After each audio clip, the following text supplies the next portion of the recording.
देवादिदेव 1008 पार्श्वनाथ भगवान की जय जय जय। श्रवण संस्कृति के उन्नायक प्रातः स्मरणीय आचार्य भगवंत विद्यासागर जी महामुनि राज की जय जय जय।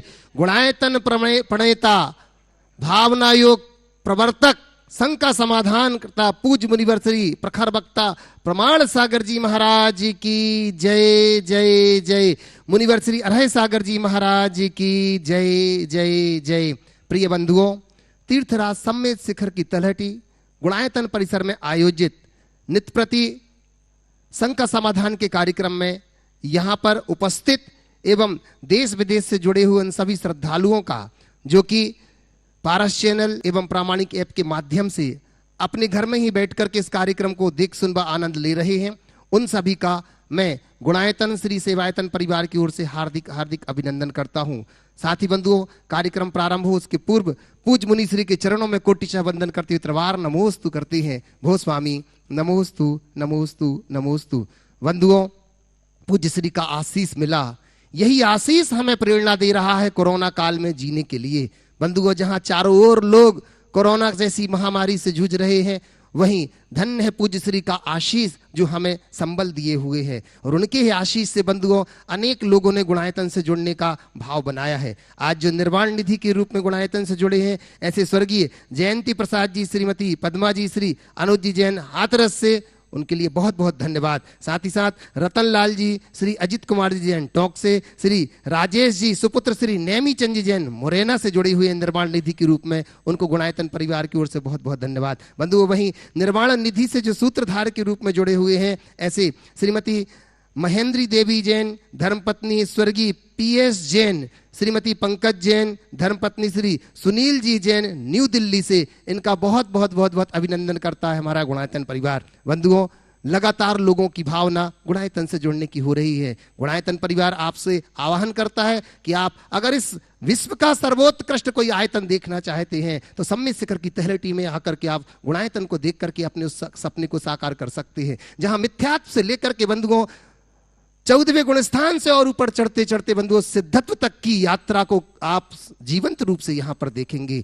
पूज्य श्री के चरणों में अपन चल रहे हैं। बंधुओं, प्रथम प्रश्न के लिए बंधुओं अनेक प्रश्न हमारे बीच में यहां पर आ रहे हैं जो कि ऑनलाइन ही हम यहां पर ले पा रहे हैं। मैं निवेदन करना चाहूंगा, जो भी लोग प्रश्न भेज रहे हैं वो हिंदी में ही अपने सारे प्रश्न भेजें तो बहुत अच्छा होगा। चलिए, निशी जैन शहडोल से महाराज श्री के चरणों में वंदन करते हुए नमोस्तु निवेदित करते हुए कह रहे हैं, गुरुदेव मेरी शंका यह है कि कमियां सब में होती हैं लेकिन नजर सिर्फ दूसरों में आती है, तो गुरुवर हम ऐसा क्या करें कि खुद में कमियां और दूसरों में अच्छाइयां खोज सकें? कृपया समाधान बहुत करें। अच्छी बात कही है, कमियां सब में होती है पर नजर सिर्फ दूसरों में आती है। ऐसा हम क्या करें कि खुद की कमियां और दूसरों की अच्छाइयां देख सकें? ये मनुष्य की एक स्वभावगत दुर्बलता है, उसे अच्छाई कम बुराई ज़्यादा दिखती है, और हर व्यक्ति अपने आप को बहुत अच्छा समझता है, इसलिए उसको अपनी कमी भी अच्छाई लगती है, और अपने आप को दूसरों से बेहतर साबित करने की भावना रखने के कारण दूसरों की अच्छाई में भी उसे बुराई दिखती है।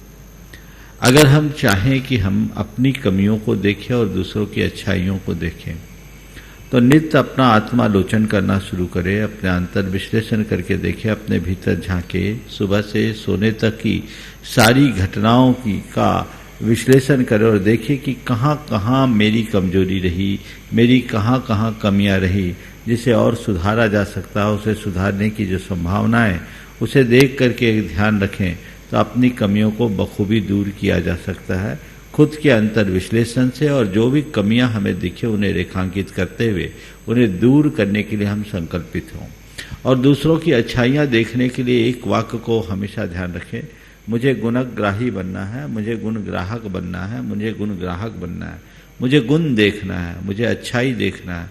ये बात अपने मानस में बार बार दोहराए। ऐसे वाक्यों को जो बार बार दोहराएंगे उन्हें अच्छाइयाँ दिखनी शुरू होगी, क्योंकि एक स्वाभाविक है कि अच्छाइयाँ हमें बहुत कठिनाई से आकर्षित करती है, बुराइयाँ सहज।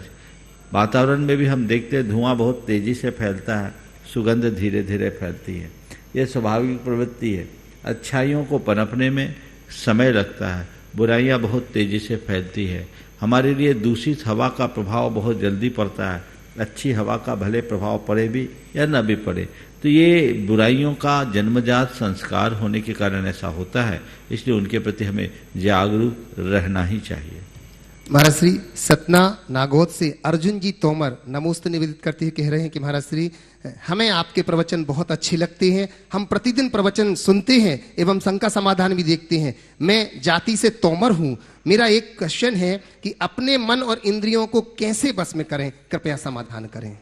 बहुत अच्छा सवाल है और ये सवाल हर साधक के मन में होता है, अपने मन और इंद्रियों को वश में करने का। हम अपने मन को और इंद्रिय को वश में कैसे करें, इसके लिए हमें 2-3 उपाय लाना चाहिए। एक बार इससे पहले कि मैं आगे कुछ कहूँ, हमारे गुरुदेव अमरकंटक में विराजमान थे। रामकृष्ण परमहंस मिशन के 40 साधक गुरुदेव की वंदना के लिए आए। मैं वहीं गुरु चरणों में था, बहुत अच्छी चर्चाएं चल रही थी। इसी मध्य किसी ने पूछा कि गुरुदेव इंद्रिय जय कैसे करें। गुरुदेव ने जो जवाब दिया, आज के संदर्भ में सबसे पहले मैं उसका उल्लेख करना चाहूँगा। गुरुदेव ने कहा इंद्रिय जय करने के लिए बड़ा सरल उपाय। बोले क्या? बोले इंद्रिय का काम इंद्रिय से करो। सबने कहा गुरुदेव हम इंद्रिय का काम तो इंद्रिय से ही करते। बोले नहीं, थोड़ा सोचो, इंद्रिय का काम केवल इंद्रिय से करोगे तो इंद्रिय जय हो जाएगी। सब रह गए कि आखिर कह क्या रहे हैं। गुरुदेव ने कहा हमारी सबसे बड़ी कमजोरी कि हम इंद्रिय का काम इंद्रिय से नहीं करते, उसमें मन को जोड़ देते हैं। आंख से देखना है, देखिए, उसमें इष्टानिष्ट संकल्प विकल्प न करें।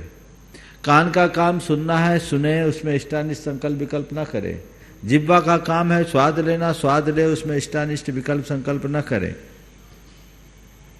ऐसे नाक का काम सूंघना है, गंध ले, लेकिन इष्टानिष्ट संकल्प विकल्प न करे। स्पर्श इंद्रिय से स्पर्श करे लेकिन इष्टानिष्ट संकल्प विकल्प न करे। तो जितने भी हमारी काम इंद्रिया और भोगेंद्रिया हैं, हम उनका काम इंद्रिय तक जोड़े, उनसे मन को न जोड़े, तो हमारे मन में हमारे लिए कुछ भी नहीं होगा, अच्छा बुरा होगा ही नहीं। दरअसल इंद्रिय जय का तात्पर्य ये नहीं कि इंद्रिय के विषयों से दूर हो जाना, अपितु इंद्रिय के विषयों से प्रभावित न होना ही इंद्रिय जय है। हम कुछ देखे ही नहीं, ये आंखें बंद कर लेना इंद्रिय जय का द्योतक नहीं है। आंखों के सामने कितना भी आकर्षक रूप हो, हमारे हृदय में आकर्षण उत्पन्न न होना ही नेत्रेंद्रिय का जय है। हम कुछ सुने ही नहीं, हम कान बंद कर ले, कान में ठेठा लगा ले, ये कर्णेंद्रिय के जय का उदाहरण नहीं है। हमारे अंदर चाहे कितनी भी मधुर लय ताल सुनाई पड़े, लेकिन मैं उससे प्रभावित ना हूँ, ये हमारे कर्णेंद्रिय का जय है। हम कुछ खाए ही नहीं, हम किसी, ये जिह्वा इंद्रिय का विजय नहीं है। चाहे कितने भी स्वादिष्ट और पकवान हो, व्यंजन और पकवान हो, हम उसका स्वाद न लें, उसमें इष्टानिष्ट संकल्प विकल्प न करें, ये हमारे इंद्रिय जय का उदाहरण है। तो पांचों इंद्रियों के संदर्भ में इंद्रिय जय के लिए एक प्रक्रिया जो गुरुदेव ने कहा कि हम इंद्रिय का काम इंद्रिय से करें, मन से न करें। सबको बहुत समझ में आ गया। और यही बात, अभी थोड़ा सा लंबा उत्तर है इसका, यही बात हमारे शास्त्रों में कहा गया है। विषयेभ्यो परावर्त स्थापनम स्वस गोल के उभयेषाम इंद्रियानाम सह दमः परिकीर्तते, कि विषयों से इंद्रियों को विमुख करके अपने अपने गोलक में स्थापित कर देना। उभयेषाम इंद्रियानाम, ज्ञानेन्द्रिय और कर्मेंद्रिय दोनों को, इंद्रियों को इंद्रियों तक सीमित रखना, उसको मन से न जुड़ने देना, ये इंद्रिय जय का सर्वश्रेष्ठ रूप है। और इसके लिए मन को नियंत्रित करना जरूरी है। अब मन कैसे नियंत्रित हो? मनोविजेता जगतो विजेता, जिसने मन को जीत लिया उसने सारे जग को जीत लिया। मन पर काबू तो इंद्रियां अपने आप काबू में आएगी। तो सवाल मन को काबू में रखने का है। तो मन को काबू में रखने के लिए हमें अभ्यास चाहिए, वैराग्य चाहिए। अभ्यास और वैराग्य से हम इंद्रियों में जय कर सकते हैं। और अभ्यास और वैराग्य में, अभ्यास के क्रम में 2 प्रकार का अभ्यास हमें करना चाहिए। एक सम्यक दिशा दर्शन का और दूसरा प्रवाह परिवर्तन का। हम जब भी हमारा मन इधर उधर भागने लगे तो उसे हम सही दिशा दर्शन दे सेल्फ मोटिवेशन के द्वारा, और फिर मन के उद्वेग को रोकने के लिए उसे दूसरे दिशा में लगा दें, उसकी दिशा को परिवर्तित कर दे, तो इससे हमारा मन धीरे धीरे शांत हो सकता है, हम मन को मोड़ सकते हैं। तत्व ज्ञान भी हमारे लिए इस क्षेत्र में बहुत बड़ा सहायक बनता है। तो अभ्यास करें, जिन जिन अभ्यासों से हम अपने मन को मोड़ सकते हैं, नियंत्रित कर सकते हैं, साध सकते हैं, उन अभ्यासों का प्रयोग होना चाहिए। और हृदय में वैराग्य हो तो हमारे अभ्यास में भी बल आता है। धन्य है गुरुदेव जिन्होंने इंद्रिय जय का नया सूत्र दिया, और धन्य है आपकी स्मरण शक्ति। महाराज श्री महेंद्र जैन पत्रकार इंदौर से आपके चरणों में वंदन करते हुए कह रहे हैं कि गुरुवर, आपातकालीन परिस्थितियों में धर्म करने का तरीका क्या हो जिससे विपरीत परिस्थितियों से सभी बाहर निकल सकें और सभी को अच्छे वातावरण में धर्म करने का मौका मिल सके, कृपया मार्गदर्शन दीजिए। देखिए, आपातकालीन स्थितियों में धर्म करने का सही तरीका क्या है? मैं तो कहूँगा आपातकाल में अपनी स्थिरता बनाए रखना ही सबसे बड़ा धर्म है। जहाँ तक आपने जो जिस संदर्भ में सवाल पूछा है, मैं समझ रहा हूँ ये महामारी से जोड़ करके, जब इस तरह की विपरीत परिस्थिति आती है वहाँ हमें धार्मिक क्रियाओं को करने की अनुकूलता नहीं रहती। और जब ऐसी स्थिति हो जब हम धर्म की क्रिया न कर पाएँ तो हम क्या करें? संभवतः प्रश्नकार का यही भाव होगा। मैं ये कहूँगा कि जब ऐसी स्थिति हो, उस घड़ी में हम धर्म न कर पाएँ तो चिंता न करें, धर्म करने का तरीका बदल दें। यदि हम मंदिर जाकर के पूजा करें ये हमारा सौभाग्य है, पर यदि ऐसी अनुकूलता न मिल पाए कि हम मंदिर जाएं और भगवान की पूजा न कर पाएं, मंदिर जाने की अनुकूलता नहीं बन रही है, तो कोई बात नहीं, अपने हृदय में भगवान को विराजमान करके भगवान का स्मरण तो हम कर सकते हैं। हम पूजा नहीं कर सकते तो घर बैठ करके पाठ तो कर सकते हैं। हम दान नहीं दे सकते तो दान की अनुमोदना तो कर सकते हैं। हम शक्ति के अनुसार, परिस्थिति के अनुसार व्रत, उपवास, नियम, संयम जितना धारणा संभव है उतना तो हम धार ही सकते हैं, और हमें उस तरीके से काम करना चाहिए। महाराज श्री जयचंद जी पाटनी एलोरा महाराष्ट्र से नमोस्तु निवेदित करते हुए कह रहे हैं कि व्यक्ति कितना भी गोरा क्यों ना हो, पर जब उसकी परछाई गिरती है तो वह काली ही होती है। तो मेरा प्रश्न यह है कि व्यक्ति अपने गोरेपन पर इतना गुमान क्यों करता है? व्यक्ति अपने आप को औरों से श्रेष्ठ क्यों जताता है, क्यों दिखाता है? सर्वश्रेष्ठ है ऐसा तो वह क्या है? महाराज श्री कृपया का देखिए, बहुत अच्छी बात है। व्यक्ति चाहे कितना भी गोरा क्यों ना हो, परछाई तो काली होती है। और गोरापन का अभिमान क्यों? मैं तो कहता हूँ गोरापन हो या कालेपन, अभिमान तो किसी का नहीं होना चाहिए, और अभिमान हमारे पतन का कारण है। जहाँ तक परछाई का सवाल है, परछाई आप देखोगे तो परछाई तो काली ही है, यानी हमारे पीछे जो कुछ भी है सब काला है। हमें पीछे मुड़कर नहीं देखना चाहिए, आगे बढ़ना चाहिए, और अहंकार से अपने आप को बचाना चाहिए। अपने गोरेपन की, अभिमान की बात की, मुझे एक किस्सा याद आ गया। दो मित्र थे, एक गोरा था एक काला था। गोरा जितना रूपवान था उतना ही घमंडी था, और काला जितना रंग सांवला काला होने के साथ उतना ही वो विनम्र था। दोनों में बड़ी विसंगति थी, फिर भी दोनों की दोस्ती निभ रही थी, और मित्रता गोरे के गोरेपन के कारण नहीं, काले के विनम्रता के कारण। गोरा हमेशा काले का मजाक उड़ाता और उसका नाम लेने की जगह उसे करिया करिया कह करके संबोधता। एक दिन गोरे ने काले से कहा कि तुम मेरे साथ मत रहा करो, तुम मेरे साथ मत रहा करो। काले ने कहा ठीक है, यदि मुझे आपको आपत्ति हो तो मैं आपके साथ नहीं रहूँगा, पर ये तो बताओ क्यों नहीं रखना चाहते? बोले तुम मेरे साथ रहते हो तो मेरा सौंदर्य फीका फीका लगता, मैं गोरा तुम काले, अच्छे नहीं लगते, मैच नहीं है। काले ने जो बात कही वह सभी की आंखें खोलने के लिए पर्याप्त है। उसने कहा ठीक है भैया, तुम कहते हो तो मैं तुम्हारे साथ नहीं रहूँगा, लेकिन मेरा मानना तो ये है कि तुम्हारे साथ रहने से मेरा तो बिगाड़ हो सकता है, पर मैं तुम्हारे साथ रहूं तो तुम्हारा सौंदर्य और निखरेगा। गोरा तमतमाया, बोला उल्टा क्या बोलते, तुम काले भूत सा रंग बनाए हो और कह रहे हो मैं साथ रहूं तो तुम और निखरोगे, क्या मामला? बोले देख, मैं सही बात कहता हूं, मेरे काले तन पर तेरे गोरे शरीर का एक कण आ जाए तो कोढ़ बन जाएगा मेरा जीवन खराब। और तेरे गोरे तन पर मेरे काले शरीर का एक कण आ जाए तो तिल बन करके तेरे जीवन को निखार देगा, तेरे सौंदर्य को निखार देगा। अब तू तय कर कौन श्रेष्ठ है। तो बंधुओं, इस बात को समझना चाहिए। ये तो ऊपर का सौंदर्य है, असली सौंदर्य हमारे आत्मा का है, जो हमारे चरित्र से निखरता है। हमें उसे संवारना चाहिए। अभिमान तो हमारे जीवन को विकृत करता है, विद्रूप बनाता है, उससे बचना चाहिए। श्री बाबई मध्य प्रदेश से सुरेंद्र जैन चरणों में नमोस्त निवेदित करते हुए कह रहे हैं कि आपके प्रवचनों में और शंका समाधानों में सुना है कि दुख आए तो उसे ऐसा मानो थोड़े समय की बात है, जैसे रात के बाद सुबह आती है, ऐसे ही दुख भी चला जाएगा। सुख आएगा, प्रभात होगी, लेकिन यही बात तो सुख के साथ भी लागू होती है। सुख आने पर भी यही सोच होती है कि सुख तो कुछ समय की बात है, फिर रात आएगी, फिर दुख आएगा। तो ऐसे में हम दोनों परिस्थितियों में ही स्थिर शांति नहीं पा सकते। हम अपने विचारों को कैसे रखें, हर परिस्थितियों में स्थिर शांत चित्त रह जो सके। अपने मनोनुकूल परिस्थितियों की प्रतीक्षा में रहता है वो हमेशा अशांत होता है। जो अपने मनोनुकूल परिस्थितियों की प्रतीक्षा में रहता है वह सदैव अशांत रहता है, और जो अपने मन को परिस्थितियों के अनुकूल ढालने में समर्थ होता है वो सदा शांत होता है। इस बात को सदैव ध्यान रखें। जीवन की सच्चाई है, न तो सुख शाश्वत है न दुख शाश्वत है।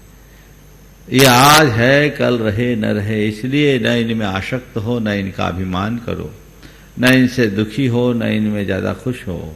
हम तो बार बार ये पंक्तियां भी दोहराते हैं, पुण्य पाप फल माही हरख भिलखो मत भाई, यह पुद्गल पर जाए उपज बिन से थिर नाही।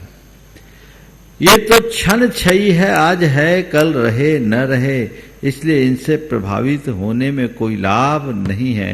यदि इनसे इस कदर प्रभावित होते रहोगे तो अपने जीवन को कभी सफल नहीं बना सकोगे। मीना अखिलेश जी सतभैया ट्रस्टी गुणायतन मध्य प्रदेश टीकमगढ़ से नमोस्त निवेदित करती हुए कह रहे हैं कि महाराज श्री, धर्म की क्रियाएं करते हुए किस मीटर से कैसे चेक करें कि हमारे जीवन में धर्म आ रहा है, ये कैसे पता लगाएं? बात बिल्कुल सही। ऐसा कोई मीटर नहीं है कि आप अपने धर्म की क्रिया को माप सके, लेकिन मैं आपको एक ऐसा माध्यम बताता हूं जिससे आप अपने धार्मिकता को परख सकते हैं, पहचान सकते हैं। वो कोई दूसरा नहीं कर सकता, हमें खुद को करना होगा। नित्य प्रति हम अपने अंदर के विचारों को देखें और सोचें, विचार करें कि आखिर अंदर से हम कितने धार्मिक हैं। मेरी प्रवृत्तियों में, मेरी क्रिया में तो धर्म है, मेरे विचारों में धर्म है या नहीं। जो मैं कह रहा हूँ, जो मैं कर रहा हूँ, वो मेरे भीतर है कि नहीं, वैसी तैयारी है कि नहीं। अगर अंदर उसका उत्तर सकारात्मक आता है तो समझना हमारी धार्मिकता सार्थक है, अन्यथा कोरी क्रिया।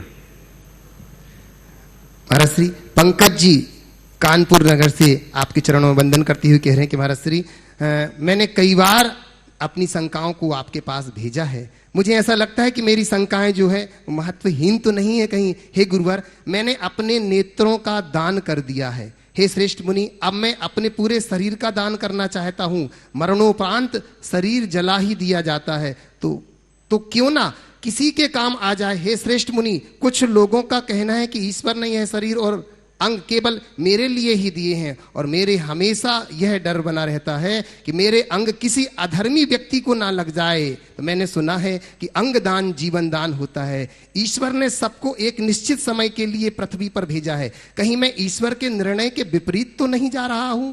कृपया मेरा शंका का समाधान। सवाल है? पंकज जैन। पंकज जैन नहीं, पंकज जी, पंकज शुक्ला है महाराज श्री, सॉरी, पंकज जी शुक्ला, कानपुर। बहुत अच्छा सवाल किया है। मैं आप सबसे कहूंगा कि हम पहले ये बताएं, क्या ये शरीर मेरा है? शरीर तो मेरा नहीं है। तो जब शरीर मेरा ही नहीं तो उसका दान देने का अधिकार कहाँ? जब शरीर मेरा नहीं, अंग मेरा नहीं, तो उसको दान देना नहीं देना एक बात की बात है। मैं अक्सर इस सवाल के जवाब में कहता हूं कि हम तो जीते जी की बात करते हैं, मरने की बात हमें नहीं पता। हमारे जाने के बाद हमारे पीछे वाले इस शरीर का क्या करेंगे वो जाने, वो उसका सदुपयोग करे, किसी के काम में आए ना आए वो उनका काम है, हमारा काम नहीं। लेकिन जहाँ तक इस तरह के अंग आदि को देने न देने का सवाल है, कई अंग तो जीते जी भी लोग एक दूसरे को देते हैं। इन सब बातों को धर्म की दृष्टि से देखना कतई अच्छा नहीं है, इन्हें मानवीय भावनाओं से प्रेरित होकर देखना चाहिए। और जिन बातों बातों का संबंध मानवीय भावना से जुड़ा होता है उन्हें पुण्य पाप के से ऊपर उठकर देखना चाहिए। अब सवाल ये है कि मेरे इस अंग का क्या उपयोग होगा, क्या नहीं होगा, ये बात का विषय है। मेरा है ही नहीं, मैं देने वाला हूँ ही नहीं, लेकिन कोई अगर उपयोग करता है तो मैं उसके लिए कोई निषेध भी नहीं कर सकता। और जीते जी भी लोग अंग देते हैं और लोगों को जीवन दान उससे मिलता है, तो इसे अपने विचार और विवेक के साथ करना चाहिए। मुकेश साधना गंगवालवाड़ा राजस्थान से। नमोस्तु महाराज श्री। कीचड़ व लीचड़ दो शब्द हैं जो एक तन को और एक मन को खराब करती हैं। हमें संसारी जीवन में दोनों से बचने के लिए हमें क्या सावधानी रखनी चाहिए? बहुत अच्छा शब्द है कीचड़ और लीचड़, ये दोनों एक अलग अलग शब्द हैं, एक तन को और एक मन को खराब करता है। आपने पूछा हमें इन दोनों से बचने के लिए क्या करना चाहिए, तो मैं तो ये कहता हूँ कीचड़ को से बचने के लिए पानी की जरूरत होती है। कीचड़ से बचने के लिए पानी की जरूरत होती है। जहाँ कीचड़ है एकदम पानी का प्रवाह जगा दो, बहा दो, सब कीचड़ धुल जाएगा। तो जैसे हम बाहर के कीचड़ को पानी से धोकर तन को साफ कर लेते हैं, ऐसे जो लोग लीचड़ हैं उनके अंदर भावनाओं का प्रवाह आ जाए, उनका मन साफ हो जाएगा।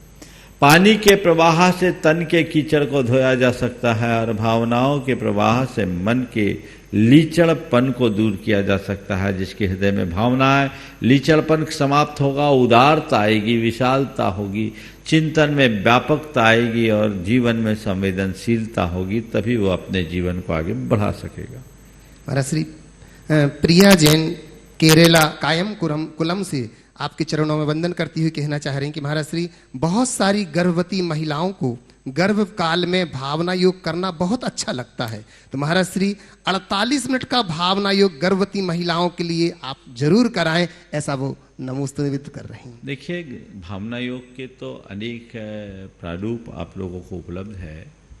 48 मिनट का पूर्ण भावना योग जो है वो आप सब कर सकते हैं। 9 मिनट का जो स्पेशल भावना योग है जो गर्भवती महिलाओं के लिए अलग से दिया गया, 9 माह 9 मिनट, वो आप साथ साथ करें तो उसका बहुत अच्छा लाभ और परिणाम आ सकता है। उसे निरंतर करते रहना चाहिए, प्रयास करना चाहिए, क्योंकि उसमें वह सब बातें समाहित है जो एक गर्भवती स्त्री के लिए जरूरी है। 9 मिनट वाला आप दिन में 9 बार भी कर ले तो बहुत अच्छा है, कम से कम एक बार तो करे ही। और 48 मिनट का संपूर्ण भावना योग ये तो एक स्पेशल एडिशनल है, तो जो अपने आप में भावना योग का मूल प्रारूप है, मैं समझता हूँ अपने आप में पूर्ण है, पर्याप्त है। और बहुत सारे बहनों ने ये जानकारी मुझ तक शेयर की है कि भावना योग करने से अपने पूरे के पूरे प्रेगनेंसी के काल में बहुत अच्छे परिणाम आए, डिलीवरी भी बहुत अच्छी हुई और संतान पर भी उसका बहुत सकारात्मक प्रभाव पड़ा है। इसलिए इसको लोगों को जरूर करना चाहिए। महाराज श्री जितेंद्र जी अजमेरा बेंगलोर से नमोस्तु निवेदित करते हुए कह रहे हैं कि मेरी माताजी और मैं नियम से आपके प्रवचन और शंका समाधान सुनते हैं। मेरी माताजी को भावना योग से बहुत स्वास्थ्य लाभ भी हुआ है। मेरी शंका यह है कि जैन धर्म का सर्वोपरि लक्ष्य है मोक्ष, मतलब कर्मों और जीवन मरण से छुटकारा, जबकि गीता और अन्यथा भी कर्म को सर्वोपरि मानता है। भले ही उसमें दुख हो, तो ऐसा प्रतीत होता है कि मोक्ष की कामना करना लड़ाई से भागना जैसा है। कृपया समाधान करें। देखिए, थोड़ा सा कर्म की परिभाषा को हम ठीक तरीके से समझते तो संभवतः इस तरह का सवाल खड़ा नहीं होता। सबसे पहली बात तो आप नियमित भावना योग कर रहे हैं, ये एक अभ्यास है, एक साधना है और उसका परिणाम भी आपको मिल रहा है। आप इसे निरंतर करते रहे और लोगों को भी प्रेरित करें। जहाँ तक गीता के कर्मयोग और हम मोक्ष की साधना का सवाल है, इन दोनों बातों को हमें बहुत गहराई से समझने की जरूरत है। मोक्ष की साधना में किसी प्रकार का पलायन नहीं है, अपितु वह निष्काम साधना है। मोक्ष का तात्पर्य ये नहीं कि हम हाथ पर हाथ धर करके बैठ जाएं। मोक्ष का की साधना का सीधा अर्थ ये है कि हम अपनी आत्मा को आत्मा में केंद्रित करें और सबका साक्षी हो जाए। ये साक्षी भाव ही हम उत्तरोत्तर मोक्ष मार्ग की ओर प्रशस्त करते हैं, आगे बढ़ाते हैं। हम जब संसार में रहें तो कर्म करते हुए अलिप्त रहें, कर्म में लिप्त न हो, कर्म करे उसके फल की आकांक्षा न करें। लेकिन जब हमें परम अवस्था को प्राप्त करना है तो कर्म से निष्कर्म होना जरूरी है। हम जैसे सोने के ओर को जब तक तपाएंगे नहीं, उसकी कालिमा किटमा नहीं गलेगी, तब तक सोना निखरेगा नहीं। तो सोने को तपाने की प्रक्रिया का मतलब सोने को मिटाना नहीं है। ये बात सही है, जब हम सोने के ओर को तपाते हैं तो उसकी बहुत सारी विकृत तत्व दूर होते हैं, वेस्ट होता है, लेकिन इसके बाद भी जो सोना है वो निखरता है। इसी तरह जब हम तप साधना करते हैं, हम अपने कर्मों को गलाने की प्रक्रिया में लगते हैं, तो बहुत सारी चीज़ें छूटती सी प्रतीत होती है, लेकिन वह चीज़ों से भागना नहीं है, अपनी आत्मा को निखारना है। मोक्ष का मतलब आत्मा का विनाश नहीं, आत्मा की विशुद्ध अवस्था की उपलब्धि है। इस अवधारणा को जब हम ठीक तरीके से समझेंगे तभी हम मोक्ष का सच्चा अर्थ समझ पाएंगे। महाराज श्री मुकेश जैन सागर से गुरुवर के चरणों में अनंत कोटिशः नमोस्तु। गुरुवर, यह प्रश्न बहुत बार आता है, लेकिन मैं सोचता हूं कि अभी इसे और अधिक स्पष्टता की आवश्यकता है। प्रश्न सूतक पातक से संबंधित है। पीढ़ियों की गिनती कैसे करना है? कुछ साधुओं का कहना है कि जीवित पीढ़ियों की गिनती करना चाहिए। कृपया उदाहरण सहित समझाने की कृपा करें। सूतक पातक में मंदिर जी में क्या कर सकते हैं और क्या नहीं? कितनी पीढ़ी तक, कितने दिन तक सूतक लगता है और आगम अनुसार सूतक का महत्व कृपया समाधान करें। देखिए, सूतक पातक हमारी एक सामाजिक रीति है और उसको उस तरीके से पालना चाहिए। इससे हमारे कुलाचार की व्यवस्थाएं भी जुड़ी हुई है। सबसे पहला सवाल है पीढ़ियों का। पीढ़ियों की स्पष्ट व्याख्या तो कहीं देखने में नहीं मिलती, लेकिन पीढ़ियों की गणना रक्त संबंध से की जाती। रक्त संबंध कहाँ से शुरू हुआ वहां से देखा जाता है। जैसे एक व्यक्ति के 2 संतान हैं, समझ गए? एक व्यक्ति के 2 संतान हैं, मान लीजिए रामचंद्र हैं, उनके 2 संतान हैं आराम और विराम। अब आराम एक बेंच हुई, एक ब्रांच आराम की है, एक ब्रांच विराम की है। आराम और विराम ये दोनों एक पीढ़ी के हैं, क्योंकि इन दोनों का रक्त संबंध राम से है। अब आराम के नीचे की जितने भी बेंच होगी और विराम के नीचे की जितने की ब्रांच होगी, इन दोनों को जब हम जोड़ेंगे तो ये राम से जोड़ेंगे, इनका रक्त संबंध राम से है। आराम के पोते उनकी तीसरी पीढ़ी होंगे। आराम का पोता उसकी तीसरी पीढ़ी होगी, आराम स्वयं, उनका बेटा, फिर पोता। लेकिन विराम का पोता जब होगा तो पोते की गणना राम से होगी, क्योंकि खून राम का है। समझ गए? तो जिससे रक्त संबंध है वहां से पीढ़ी होनी चाहिए। 2 भाई, सगे भाइयों में भी उनके पौत्रों में एक पीढ़ी का अंतर हो जाता है। तो इस तरीके से पीढ़ी की गणना करनी चाहिए कि खून किसका है, कहाँ से खून आया, वहां से इनका रक्त संबंध जुड़ा है और वहीं से इसकी पीढ़ियों की गणना होनी चाहिए। हमारे यहाँ जन्म के सूतक के संदर्भ में सामान्यतया 3 पीढ़ी तक 10 दिन, चौथी पीढ़ी से 6 दिन, 5वीं पीढ़ी में 4 दिन, 6वीं पीढ़ी में 3 दिन, 7वीं पीढ़ी में 2 दिन, 8वीं पीढ़ी में 1 दिन, 9वीं पीढ़ी में 1 प्रहर और 10वीं पीढ़ी में स्नान मात्र, और मरण का सूतक 12 दिन का बताया है। मूल रूप से 3 पीढ़ी तक के लिए ही सूतक होता है जो आसन्न होते हैं, और बाकी सब अनासन्न यानी दूर के होते हैं। तो उत्तरोत्तर जैसे जैसे पीढ़ियां बढ़ती जाती है वैसे वैसे सूतक पातक कम होता जाता है। महाराज श्री सुनील कुमार जैन गांधी मध्य प्रदेश जबलपुर से चरणों में नमोस्तु निवृत्ति कह रहे हैं कि गुरुवर, संसार में जितने भी पैसे वाले हैं वो अपने ही बराबरी वालों के साथ ही घूमना रहना आना जाना पसंद करते हैं, किसी भी गरीब का साथ क्यों पसंद नहीं करते। पर जब कोई पैसे वाला मरता है तो साथ के पैसे वाले उसकी अर्थी के पीछे चलते हैं और गरीब ही सबसे ज्यादा अर्थी को कांधा देता है और उसे उसके आखिरी मुकाम तक छोड़ करके आते हैं। तो गुरुवर, क्या गरीब के भाग्य में सिर्फ कांधा देना ही लिखा है? मैं इसे ऐसे समझता हूं और इसे दूसरे अर्थ में कहूंगा कि आपने पूछा है क्या गरीब के भाग्य में केवल कांधा देना ही लिखा है। इसकी जगह मैं ऐसा कहूंगा कि गरीब इतना भाग्यशाली तो है जो अमीरों को कांधा दे सकता है। अमीर गरीब के वक्त पर काम आए या ना आए, पर गरीब अमीर के हर वक्त पर काम आता है। यही गरीबी की श्रेष्ठता है। इसलिए हताश नहीं होना चाहिए। कम से कम अंतिम वक्त में वो साथ तो दे रहा है। ये वर्तमान में जो आपने सवाल किया, मैं यही कहूँगा कि ये सब सर्वे गुनाह कांचन माश्रियंते का परिणाम है। क्योंकि आज के सारे मूल्य, सामाजिक मूल्य अर्थ प्रधान हो गए हैं, इसलिए लोग ऐसा करते हैं, सब उगते सूरज को प्रणाम करते हैं, इसलिए ऐसा होता है।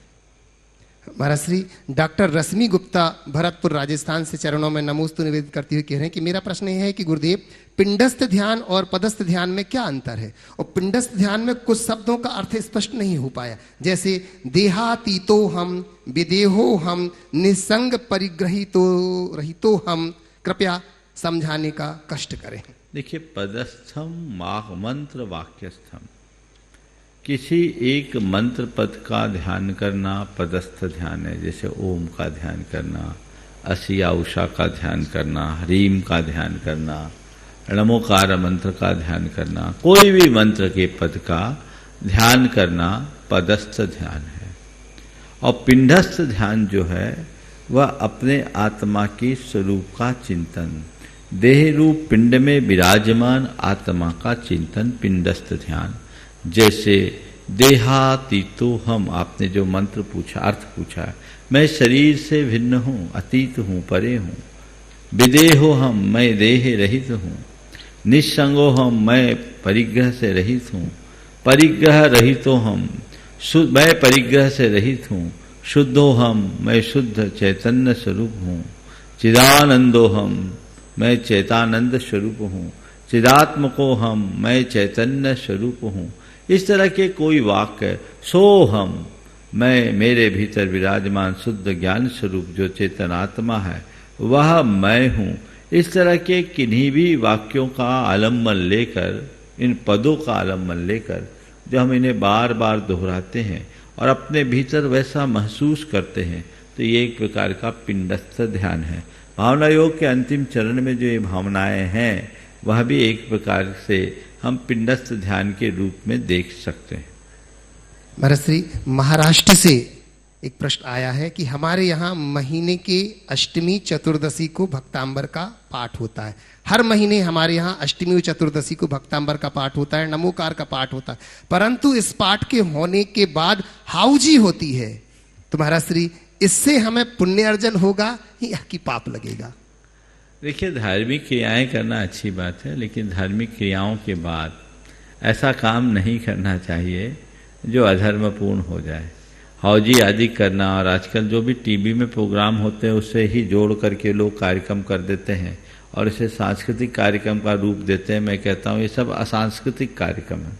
इससे और विकृतियाँ फैलती है, पाप का बंध होता। हौजी तो जुआ है। इसलिए ऐसा न करके और कोई स्वस्थ मनोरंजन का साधन अपनाना चाहिए। इस तरह की प्रवृत्तियों से सभी को बचना चाहिए।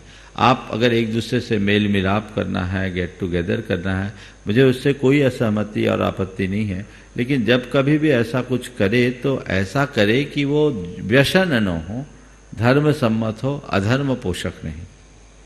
महाराज श्री आयुषी जैन गुना से चरणों में वंदन करती हुई कह रही हैं कि जो व्यक्ति मानसिक तनाव व मानसिक विकारों से पीड़ित हो वह अक्सर दिन प्रतिदिन अपनी गतिविधियों में रुचि खो देता है।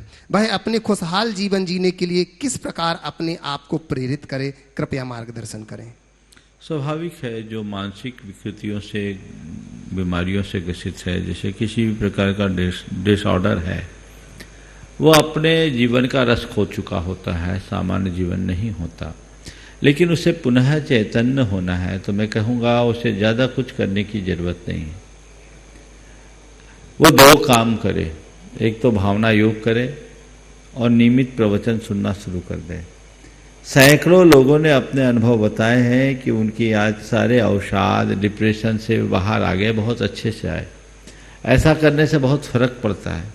और जो बहुत ज़्यादा अवसादग्रस्त हैं या डीप डिप्रेशन में हैं, वे इसके लिए किसी मनोचिकित्सक से भी परामर्श ले सकते हैं और उनके अनुरूप आप उनकी चिकित्सा कराएं। लेकिन साथ साथ यदि भावना योग करते हैं, प्रवचन का लाभ लेते हैं, बहुत फर्क पड़ता है। और एक और अच्छा प्रयोग, ऐसे लोग अगर गौशालाओं में जाकर थोड़ा समय गायों के मध्य बिताते हैं तो वह भी उनके जीवन में बहुत अच्छा असर देता है। गायों की निकटता से व्यक्ति की भावनाओं में बहुत बदलाव आता है और डिप्रेशन क्या, पागलपन जैसी बीमारी कम होती है।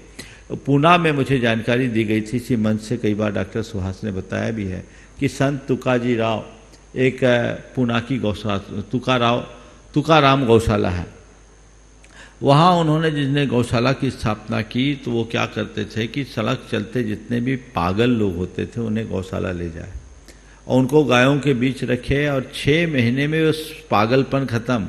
और आज वही उनकी देखरेख करते हैं, व्यवस्था करते हैं। ऐसे एक दो नहीं, अनेक लोग हुए। ऐसी जानकारी इसी मंच से कई बार दी गई। तो ये बहुत अच्छा प्रयोग है और विदेशों में तो इस पर आजकल एक बहुत अच्छा शोध हुआ और एक थेरेपी चल पड़ी, काउ यार्ड थेरेपी, जिसमें गायों के गौशालाओं में रखते हैं और उसमें हजारों डॉलर लोग लेते हैं और लोग पैसे देते हैं। हमारे देश में तो गौशाला शुरू से रही और घर घर में गौशाला रहती थी।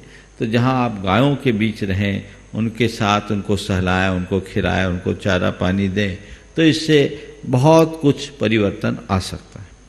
महाराज श्री कैलाश उत्तम चंद जी पाटनी महाराष्ट्र गोपर गांव से नमोस्तु निवेदित करते हुए कह रहे हैं कि महाराज जी, धार्मिक, सामाजिक और लौकिक क्षेत्र की उन्नति या विकास करने के लिए बहुत कोशिश करने पर भी सफलता नहीं मिलती। ऐसे समय मन को कैसे शांत करें और कैसे पुण्य कमाएं? देखिए, किसी भी क्षेत्र में कार्य करने के लिए यदि वांछित सफलता न मिले तो हताश न हो। सबसे पहले जो लोग अपने क्षेत्र में ऐसी स्थितियों से जूझ रहे हैं या जिनके सामने ऐसी परिस्थितियां हैं, सबसे पहले तो उन्हें चाहिए कि अपने आत्मविश्वास को मजबूत करे, उसे कहीं से कम न होने दें।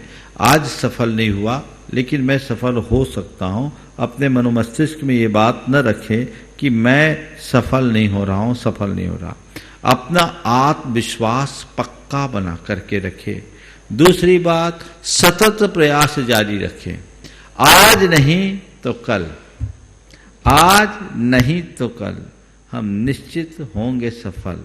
एक बार और, एक बार और, एक बार और अपनी अंतिम संभावना तक अपने प्रयास को जारी रखना चाहिए। आत्मविश्वास से भरे सतत प्रयास रखें, आशावादी बन करके चले और सोच को सकारात्मक बनाएं। अंतिम संभावना तक जूझते रहें, परिणाम आएंगे।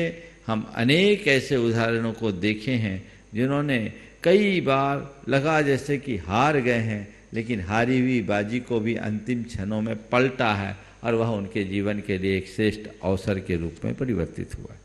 महाराज श्री अनिल मेहता राजस्थान उदयपुर से चरणों में नमोस्तु निवेदित करते हुए कह रहे हैं कि सुख के लिए माला में 108 मोती घुमाते हैं तो शांति आती है, लेकिन दुख आने पर भी टेलीफोन में 108 घुमाते हैं तो एम्बुलेंस आती है। क्या बात है, क्या बात है। तो दुख में 108 का क्या महत्व है महाराज श्री? बहुत सुंदर।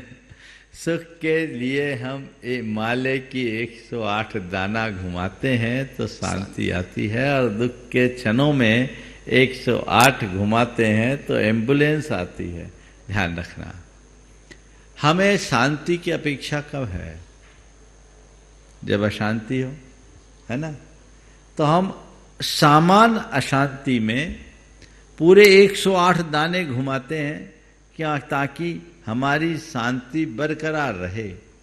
लेकिन जब विपत्ति आई, कोई दुर्घटना घट गई, उस समय 108 घुमाने के लिए हमारे पास वक्त नहीं है, बड़ी विपत्ति है।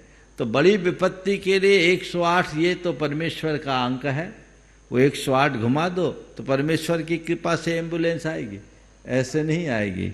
तो एम्बुलेंस भी आई है तो शांति के लिए आई है, अशांति के बाद शांति है। सच्चे अर्थों में अगर संसार में दुख नहीं होता तो कोई धर्म नहीं करता। करता क्या? धर्म की उत्पत्ति ही दुख को मिटाने के लिए हुई है। दुख है, अशांति है, इसीलिए तो इन सब का प्रयोग है। तो वो अशांति हुई तो 108 घुमा दिया। हो सकता है इसीलिए 108 रखा हो कि 108 में पूर्ण अंक है, जो काम पूरा करे और पक्का होने का सुनिश्चय करे, वो 108 का द्योतक है। 1 और 8 9।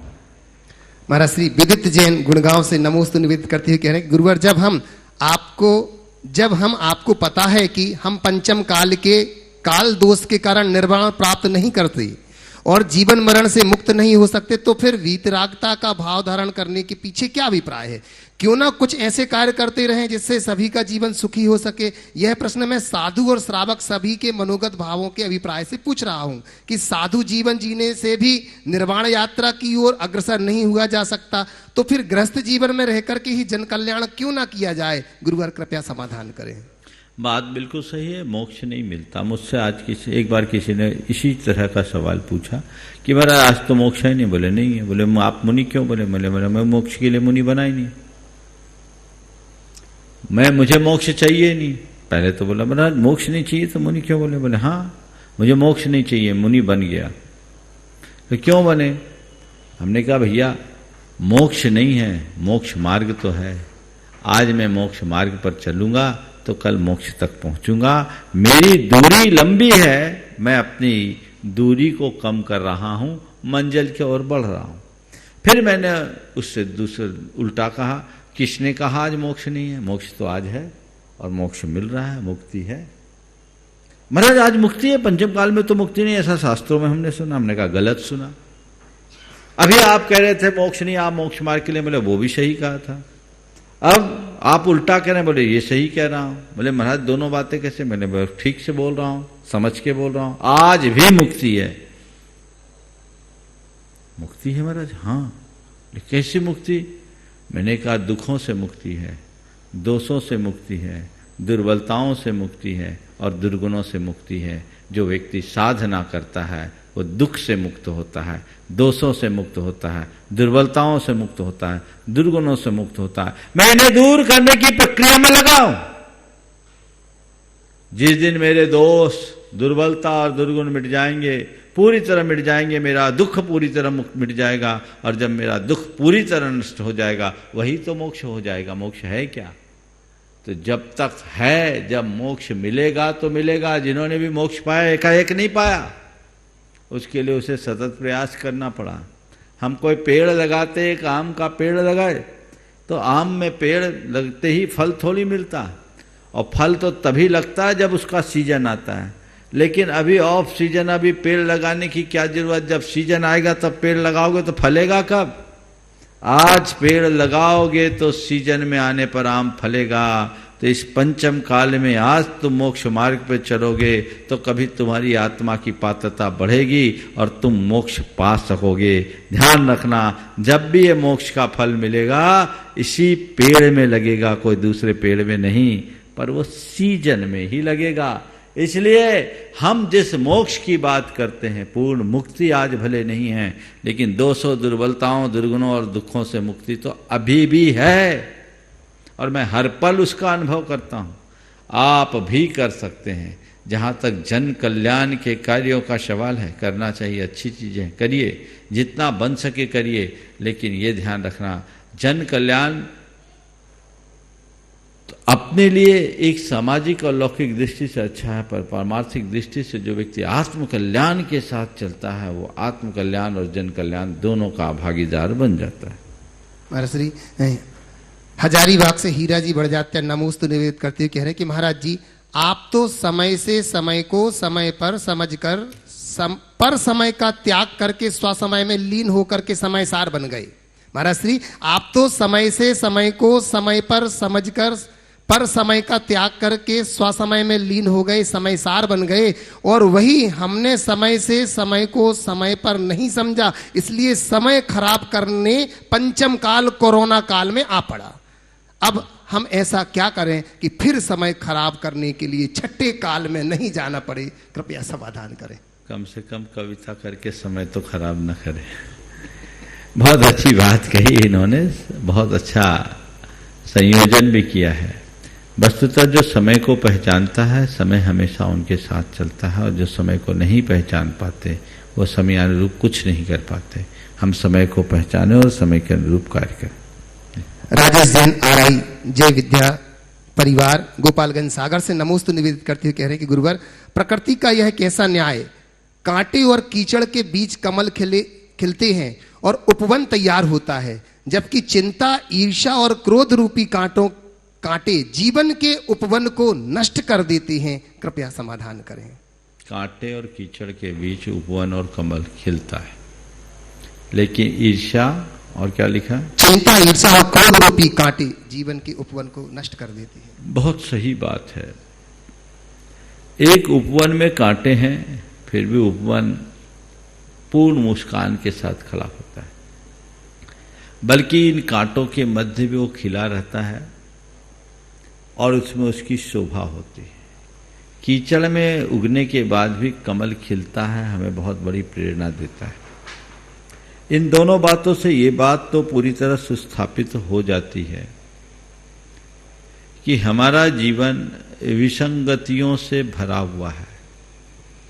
जैसे प्रकृति में उपवन के लिए कांटे और कमल के लिए कीचड़ हैं, हमारे जीवन में भी अनेक प्रकार के सुख दुख के कांटे और कीचड़ हैं, लेकिन जो इनसे प्रभावित होते हैं उनके चित्त में ईर्ष्या, विद्वेष, चिंता, भय, संताप जैसी दुर्बलताएं हावी होती, और जो इनसे अप्रभावित होते हैं वो कीचड़ में कमल और कांटों के मध्य खिले गुलाब की तरह खिले रहते हैं। हमें चाहिए कि इन दुर्बलताओं को अपने ऊपर हावी न होने दें। ये हमारा मनोविकार है।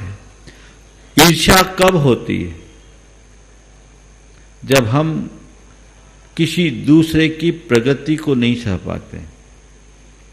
दूसरों की प्रगति को नहीं सह पाना मतलब जब हमें दूसरा अपने से कुछ बड़ा दिखने लगता है। जबकि अध्यात्म को आत्मसात किया जाए तो पता लगेगा संसार में सब कोई अतुलनीय है, कोई किसी से बड़ा नहीं, कोई किसी से छोटा नहीं, कोई आधा नहीं, कोई अधूरा नहीं, सब अपने आप में परिपूर्ण है। ये तो हमारी दुर्बलता है, हमारा अज्ञान है कि व्यक्ति दूसरों को देखता, अगर अपने आप को देखे तो अपने जीवन को बहुत आगे बढ़ा सकता है।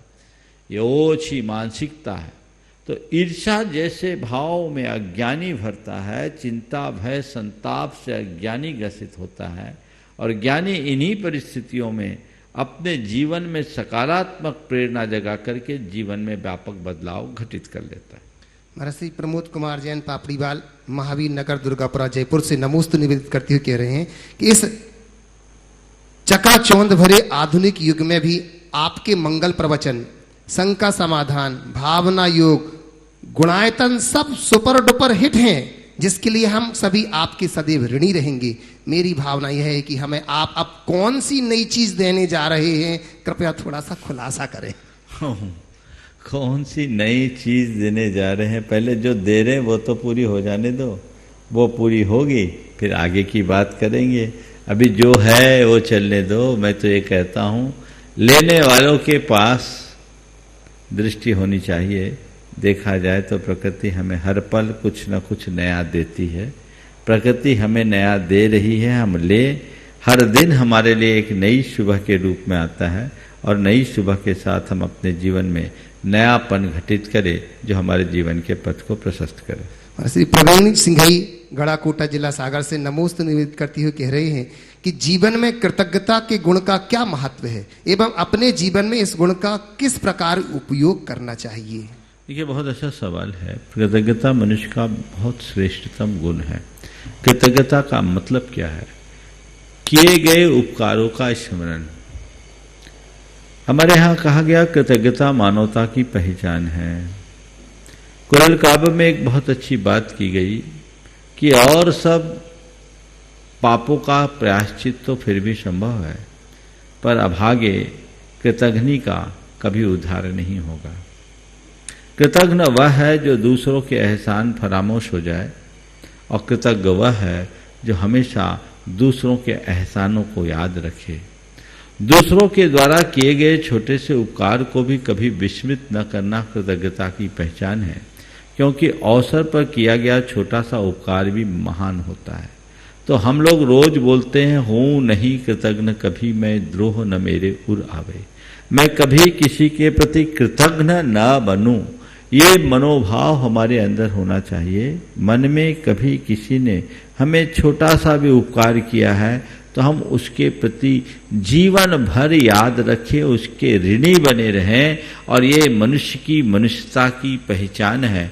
जो व्यक्ति कृतज्ञता से विमुख होता है वो व्यक्ति धर्म नहीं समझ सकता, वो धार्मिक व्यक्ति की श्रेणी में नहीं आता। कहते कृतघ्ने नास्ति निष्कृति, उस व्यक्ति के लिए कभी उद्धार नहीं होगा।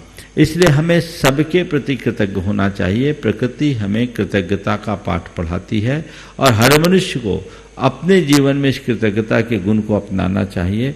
आपने पूछा किनके प्रति कृतज्ञ रहें, ये पूछा ना। जीवन में कृतज्ञता के गुण का क्या महत्व है और अपने जीवन में इस गुण का विकास कैसे करें? देखो, दूसरों के उपकारों को याद करने से हमारे अंदर कृतज्ञता का भाव अपने आप आता है। हम जब दूसरों के उपकारों को याद करते हैं कि आज मेरे जीवन के निर्माण में उनका ये स्थान रहा, तो हमारे हृदय में उन व्यक्ति के प्रति बड़ी सद्भावना भरती है और एक विनम्रता का भी भाव आता है, और इसी से हम कृतज्ञता को विकसित कर सकते हैं। और उस कृतज्ञता के लिए व्यक्ति को अपने जीवन को समग्रता से देखना चाहिए कि आज मैं जो कुछ हूँ वो किसके प्रताप से हूँ। सबसे पहले अगर कृतज्ञता ज्ञापित करनी है तो माँ बाप के प्रति कृतज्ञता ज्ञापित करो। अगर माँ बाप ना होते और तो आज हम कहाँ होते। और जो व्यक्ति माँ बाप के ऋणों को स्मरण में रखता है वो पूरे जीवन माता पिता का कृतज्ञ बना रहता है। उनका ऋण हम पर बहुत बड़ा ऋण है, क्योंकि हमारे शरीर का एक एक बूंद खून भी उनकी ही कृपा का प्रसाद है। अगर वो नहीं होते तो हमारा क्या होता? थोड़ा सोचो, एक बार विचार करने की बात है। अगर कहीं तुम्हारी माँ ने तुम्हें पेट से ही परलोक पहुंचा दिया होता तो क्या होता? कदाचित जन्म देने के बाद तुम्हें किसी झाड़ी में फेंक दिया होता तो क्या होता? मैंने सुना है कि हवाई जहाज में एक महिला ने अपने बच्चे को जन्म दे करके उसके बाथरूम में डाल दिया। अभी अभी ऐसी कोई घटना बताई किसी ने। ये तो पढ़े लिखे लोगों के साथ ही हाल है। हालांकि पढ़े लिखे लोगों का ही हाल बेहाल होता है। तो मैं कह रहा हूं अगर जन्म दे करके भी तुम्हें ऐसे ही छोड़ दिया होता तो क्या होता? कदाचित जन्म देने के बाद तुम्हारे माँ बाप नहीं होते तो क्या होता? तुम्हारे परवरिश नहीं किए होते तो क्या होता? अनाथ आश्रमों में पड़े होते और क्या होता? तुम्हारा ठीक ढंग से लालन पालन नहीं हुआ होता तो क्या होता? तुम्हें समय पर भोजन नहीं दिया गया होता, बीमार पड़ने पर तुम्हारी चिकित्सा नहीं की गई होती तो तुम्हारा क्या होता? ये सब बातें हमें समझना चाहिए। हमारे संपूर्ण जीवन के निर्माण में जिनका महत्वपूर्ण स्थान है उनको हमें कभी भूलना नहीं चाहिए। जब हम उनके ऋण को याद रखेंगे तो हमारे हृदय में उनके प्रति कृतज्ञता का भाव अपने आप होगा और व्यक्ति फिर 24 घंटे उस कृतज्ञता को पूर्ण करने के लिए तत्पर होगा। तो पहली कृतज्ञता माँ बाप की प्रति उनके ऋणों को याद करके। दूसरी कृतज्ञता होनी चाहिए गुरु के प्रति। माँ बाप जीवन देते हैं और गुरु हमें जीवन की जन्म देते हैं और गुरु हमें जीवन की दिशा देते हैं। तो गुरु के प्रति कृतज्ञ होना चाहिए, जिनकी कृपा से आज हमने अपने जीवन में सब कुछ पाया। उनके उपकारों को कभी विस्मृत नहीं करना चाहिए। तीसरी है जीव का दाता के प्रति कृतज्ञता, जिसके निमित्त से हमने आजीविका पाई, जो हमारे जीवन का आधार बना, जिसने हमें समय पर नौकरी दी, जिसने हमें समय पर अपने व्यापार को आगे बढ़ाने में सहायता दी, या जिस तरीके से जो हमारे भरण पोषण में सहायक है, उसके प्रति हमेशा कृतज्ञता का भाव रखना चाहिए। उसके प्रति कभी भी अकृतज्ञता नहीं होनी चाहिए। और चौथी कृतज्ञता है धरती या प्रकृति के प्रति, क्योंकि इस प्रकृति का हमारे जीवन के निर्माण में महत्वपूर्ण स्थान है। आज ये प्रकृति हमारे अनुकूल नहीं होती तो हमारा क्या होता। अपनी धरती का भी हमें ऋण रखना चाहिए, मातृभूमि का भी ऋण समझना चाहिए, देश और समाज के प्रति भी व्यक्ति को कृतज्ञ होना चाहिए, क्योंकि हमारे जीवन के निर्माण में इन सब का महत्वपूर्ण स्थान है और उसी के बदौलत हम यहाँ तक पहुँचे हैं। तो ऐसी कृतज्ञता को धार करके अपने जीवन को आगे बढ़ाना चाहिए, जिससे हम अपने जीवन को श्रेष्ठ बना सके। बंधुओं, महामारी के इस विषम दौर में सब जगह दिनों दिन नियंत्रण बढ़ रहा है। हर व्यक्ति को बहुत संयम से रहने की ज़रूरत है और तत्परता के साथ अपने आप को बचाने की ज़रूरत है। अभी जब तक अगली सूचना न हो, आपको ऑनलाइन ही शंका समाधान का अवसर मिलेगा। लोग बहुत अच्छा लाभ ले रहे हैं। जिन्हें भी लाभ लेना है घर बैठे इसी तरीके से लाभ लें। ओम शांति। समय आप सबका हो गया, यहीं पर विराम। बोलिए परम पूज्याचार्य गुरु वशिष्ठ विद्यासागर महाराज की जय। बोलिए परम पूज्य मुनिवर श्री प्रमाण सागर जी महाराज की जय जय जय। जैसे कि बंधुओं पूज्य मुनिश्री के मुखारबिंद से आप लोगों ने सुना कि आप लोग जब तक की अगली सूचना ना मिले तब तक अपने घर में सुरक्षित रहें।